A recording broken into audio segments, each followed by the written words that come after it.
በኢትዮጵያ የግል የቴሌቪዥን ስርጭት ታሪክ ስማቸው በግንባር ቀደምትነት የሚጠቀሰው የኢቢኤስ ቴሌቪዥን መስራችና ዋና ስራ አስፈጻሚ አቶ አማን ፍስሐ ጽዮን አስክሬን የክብር ሽኝት መርሃ ግብር በአድዋ ድል መታሰቢያ ተከናውኗል። በክብር ሽኝት መርሃ ግብሩ ላይ የአቶ አማን ፍስሐ ጽዮን የህይወት ታሪክ ለኢትዮጵያ ሚዲያ እድገት ያበረከቱት አስተዋጽኦና በስራቸው ለብዙዎቹ ምሳሌ የሆኑባቸው የህይወት ምዕራፎች ታውሰዋል። ከፍተኛ ወጪ የሚጠይቅ ለመዝናኛና ለጥበብ ያጋደለ የግል የቴሌቪዥን ጣቢያ በመመስረት ታሪክ ሰርቷል ሲሉ የባህልና ስፖርት ሚኒስትር ዴኤታ ነብዩ ባዬ የክብር ሽኝቱ ላይ ተናግረዋል።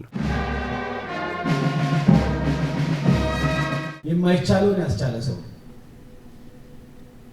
የግል ቴሌቪዥን ጣቢያ ያውም ወደ መዝናኛና ወደ ጥበብ ያጋደለ ጣቢያ በየዕለቱ ብዙ ወጪ የሚጠይቅ የጥበብና የቤተሰብ ትርኢት ማዘጋጀት የሚፈልግ ጣቢያ ደፍሮ አቋቁሞ ፈተናውን ችሎ መስዋዕትነት ከፍሎ ለብዙዎች ጠቢባን መታያና መፍለቂያ መድመቂያ መድረክ አዘጋጅቶ 1 2 3 ከነበረበት ብዙ መቶዎችን ሺዎችን አፍርቶ ያለፈ ሰው። የኢትዮጵያ መገናኛ ብዙሃን ባለስልጣን ዋና ዳይሬክተር ወይዘሮ ሃይማኖት ዘለቀ አቶ አማን በጋራና በትብብር ስራ የሚያምን ነበር ብለዋል።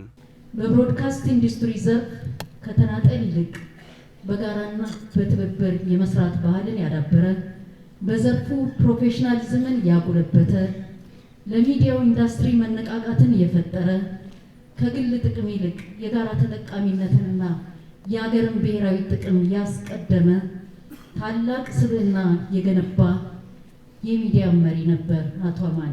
ለሁሉም ሃይማኖቶች እኩል እድልና የአየር ሰዓት በመስጠት ብቁ ዜጋ ለማፍራት ጥረት አድርጓል። መልካምነትና ቅንነትን ለትውልድ አስተላልፏል ሲሉ የሃይማኖት አባቶች በስንብት ስነ ስርዓቱ ላይ ተናግረዋል። የኢቢኤስ ቴሌቪዥን መስራችና ዋና ስራ አስፈጻሚ የነበሩት የአቶ አማን ፍስሐ ጽዮን ስርዓተ ቀብር በዛሬው ዕለት በቅዱስ ጴጥሮስ ወጳውሎስ መካነ መቃብር ተፈጽሟል። በቀብር ስነ ስርዓቱ ላይ ቤተሰቦቻቸው፣ ወዳጅ ዘመዶቻቸው፣ ከፍተኛ የመንግስት የስራ ኃላፊዎች፣ የጥበብ ሰዎች፣ አድናቂዎቻቸውና የቅርብ የሥራ ባልደረቦቻቸው ተገኝተዋል።